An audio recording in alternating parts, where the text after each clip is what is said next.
Hey everyone, it's Armor Gaming. Welcome back to the channel and welcome to Monster Legends El Colosal Element Wars. In El Colosal Element Wars, you can breed any legendary monster except for Warmasters of two different elements. Mix any two magic monsters or any two light monsters and see what you get. For every legendary monster you obtain, you'll get a token of their element, and here's where the war starts. You can either collect magic tokens or light tokens. Alright, so if you collect magic tokens, you'll progress through the magic time challenge where you'll be able to get Chroma cells and mythic amber. And on the other hand, if you're on the light side and you get light tokens, you'll be able to progress through the light time challenge where you can get Arumel cells and mythic amber. So who's going to win? Is it going to be Chroma or is it going to be Arumel? You have to look at the legendary monsters most players are going to be breeding. Are they going to be breeding, for example, a Zyron the Ruby, or are they going to be going for a Wormlad? You know, we have some pretty competitive monsters in the light and in the magic category in terms of legendary monsters, so it's pretty exciting to see. You know, light also has Corruptus, magic also has Madam Fusion, so really great monsters in each element. SocialPoint really did a great war in terms of the elements.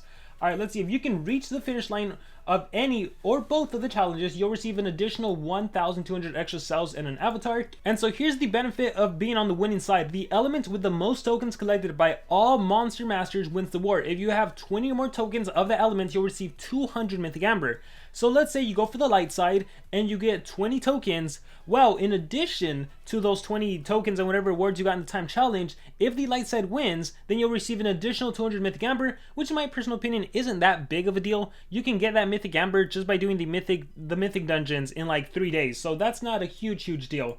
Alright, before you start breeding, remember, hint number 1, if you obtain Neridia or Hedgie, try the combination again. You're very close to getting a legendary monster, which means if you get any of those two monsters, you were correct, but you just didn't get the legendary monster. Uncommon, rare, and epic monsters that are both light and magic won't be a part of any of the breeding combinations. Alright, so they are both magic and light. You cannot, those are not part of the combination, so don't even waste time trying. Now here's the thing, when it comes to the El Colosal events, most of the time you do not need to invest your own individual gems trying out different combinations. There are players out there, there are Discord servers that have all of that information, so I am going to be sharing one with you. There will be a link in the description, and also we're going to be going over which monsters I think are worth going for in this Element El Colosal event. But before that, here is the light time challenge. As you can see, there are Arumel cells along the way. And remember, you need to get up to the 20 mark if you want a chance to get the additional 200 mythic amber, assuming you are correct. But assuming you just want the monster itself, let's see, 2 plus 8, that's 10, 20, 30, 40, and then we get 20, that's 60, 80. You wouldn't need 200, you wouldn't need actually 20 tokens to get 100 cells, assuming you started with 0 in order to be able to craft the monster. Keep in mind, Arumel was previously the $50 exclusive monster. It used to cost $50. This was the first cosmic that was behind the major paywall. In the current meta, I don't think this monster is usable, but if you want it for collection purposes, you would need to put quite a bit amount of effort. Let's see, currently we have 28 leading the pack right now. 28 breeds, Purple Slayer 24, 19, 18, 17. Let's take a look at the magic. Alright, so here are the Chroma cells. Go to rankings. And let's see, we have 22, 20, 16, 15, 20, 12, 10. So it looks like the lights category is actually winning over the magic category. That's interesting. So again, if you care about the time challenge at all and trying to get to that 20 token mark and get an additional 200 mythic amber, that's all that really matters for. With that being said, let's take a look at some of the combinations. Alright, and so I am right now on a Google Sheets. There will be a link in the description if you want to check this out for yourself, because this will be constantly updated. But with that being said, shout out to S2K and their Discord, link in the description, because they are extremely helpful providing this information. So with that being said, Madam Fusion, so Madam Fusion is still very meta because of the monsters we've gotten that can just turn transfer into her. Then if she's allowed to go wild with the relics she can hold and everything, she can still... basically, with her on your team and another OP legendary or a good cosmic, you can win games. In my personal opinion, though, I don't think Madam Fusion is actually worth going for. Is she good? Yes, but remember, she's good in PvP, and maybe it's just my personal bias, but I don't really care about PvP at all. It doesn't matter if you're top 4, if you're 2nd place, 3rd place, 4th place, or top 1,000, you get the same reward. After 1,000, like, you can be in Legendary 2 League, Legendary 3, like, you'll get the same rewards. So, I don't think it's worth investing a lot of time and effort just to get a Madam Fusion. In particular wars, there hasn't really been one where I was like, oh, if I had a Madam Fusion, I could have won this. I've been pretty good with the monsters I have, so I personally don't think you actually need to go for a Madam Fusion. Regardless, she is still usable in PvP and in specific wars where you can turn transfer into her. Kronk's situational for the current meta, but worth to get. So Kronk's is just a cool elite monster. You could always rank it up with magic cells or elite cells or elite souls if you have them. Zyron the Ruby, this is actually my #1 recommendation. Zyron the Ruby you should 100% get because of Nemesis Survival Dungeon. Like, the reality is you don't need legendary monsters nowadays. You really don't. So the legendary monsters you do get, you should get them in terms of utilization. Like, how can you use this monster? Where can this monster benefit you? And the fact of the matter is, Zyron the Ruby is one of the most beneficial monsters because Zyron the Ruby can help you beat the Nemesis Survival Dungeon.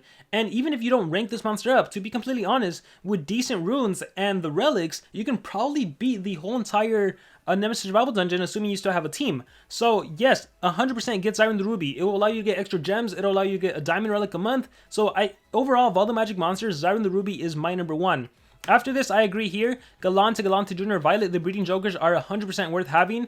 SocialPoint just constantly has breeding events. There's probably a breeding event going on right now, besides, obviously, the Colosal one. So, 100% you should get all of the breeding jokers. And this actually reminds me, there's quite a few monsters that consistently repeat in terms of what SocialPoint uses as the breeding monsters. For example, Water Magma comes to mind. Nabotis, I believe, comes to mind. There's a few that they always repeat. Those are also worth getting as well. Zyron the Emerald and Quartz.